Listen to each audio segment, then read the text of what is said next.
நாங்க என்ன கேட்கிறோம்? ஒரு நல்ல இடம், மக்கள் வரும்போது அவர்களுக்கு ஒரு பாதுகாப்பு. என்ன மிரட்டணும்னு நினைச்சீங்கன்னா அதுக்கு எப்படி பதில் கொடுக்குன்னு தெரியும். ஆனா மக்களோட பாதுகாப்புக்கு நீங்க தான் பொறுப்பு. நாகப்பட்டினத்துல பேசினார், அந்த பேச்சு இன்னைக்கும் நீங்க எடுத்து பார்க்கலாம். அதை முடிஞ்சு திருவாரூர் வந்தாரு. 3 கிலோமீட்டருக்கு 3 மணி நேரம் ஆச்சு. உங்களுடைய தந்தை பிறந்த ஊர். பெரிய பெரிய கட்சி தலைவர்களே திருவாரூருக்குள்ள போக மாட்டாங்க. ஆனா இந்த 50 வருஷ வரலாற்றை உடைச்சாரு திருவாரூர்ல. என்ன பெரிய கட்சி கட்டமைப்பு! நீங்க பெரிய பெரிய அமைச்சர்கள் சொல்லக்கூடியவங்கலாம் என்ன பெரிய பெரிய பெரிய இன்ஜினியரிங் காலேஜை கட்டிக்கிட்டு, பெரிய பெரிய மெடிக்கல் காலேஜை கட்டிக்கிட்டு 1000 கோடி பணம் வச்சிருந்த பெரிய கட்டமைப்பா? மக்கள் அந்த கட்டமைப்பை தூக்கி எறிஞ்சிட்டாங்க. நீங்க உங்க முதலமைச்சர் வரதா இருந்தா நைட்டே போயிட்டு மகளிர் சுய உதவிக்குள்ள இருந்து 10,000 பேர் காசு கொடுத்து கூட்டிட்டு வருவீங்க.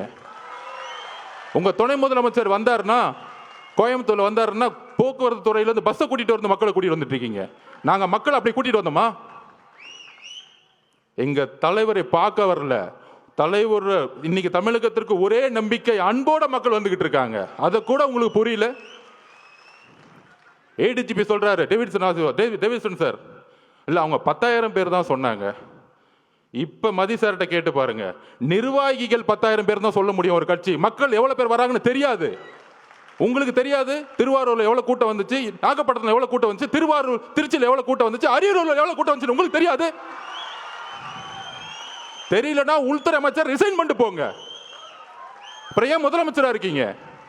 மக்களோட பாதுகாப்புக்கு உங்களுக்கு வந்து கொடுக்கறதுக்கு தைரியம் இல்லைன்னா ஏன் ரிசைன் பண்ணிட்டு போயிடுங்க. இப்பயே நாங்க 41 உறவுகளை இழந்திருக்கோம்.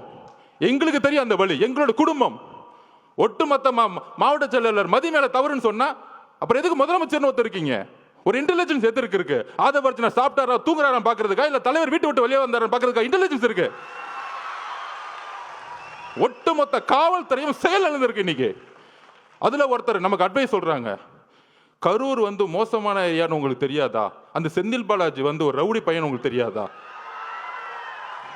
6 மாசம் இருங்கடா. யாரு ரவுடி, யாரு அதிகாரப்படும் தெரியும்டா உங்களுக்கு. யாருக்கிட்ட 30 நாள் அண்ணன் அமைதியா இருக்கான்னு பார்த்துட்டு இருக்கீங்களா? அந்த எண்ணத்துக்கு நான் ஒரு பதில் சொல்றேன். நேத்து கோவை மாவட்டத்தில் நம்மளோட சகோதரி மிகப்பெரிய பாலியல் பலாத்காரத்துக்கு உட்படும் பொழுது தவறு நடந்துச்சுன்னு எல்லாம் போராட்டம் பண்றாங்க. கோயம்புத்தூர்ல போராட்டம் பண்றாங்க. அதுக்கு உடனே திமுக ஆதரவாளர்கள், அந்த பொண்ணு ஏன் 11 மணிக்கு அங்க போச்சு? அறிவில்லையாடா திமுக காரங்களுக்குலாம்? அறிவில்லை? நீங்க எல்லாம் பெண் குழந்தைங்க பெற்றிருக்கீங்களா இல்லையா? உங்களுக்கு அறிவு இருக்கா இல்லையா? பெண்ணும் ஆணும் எங்க வேணாலும் போகணுங்கிற சுதந்திரம் இருக்கக்கூடிய தமிழ்நாடு தலைவர் வந்த பிறகு மாத்து வர்றா.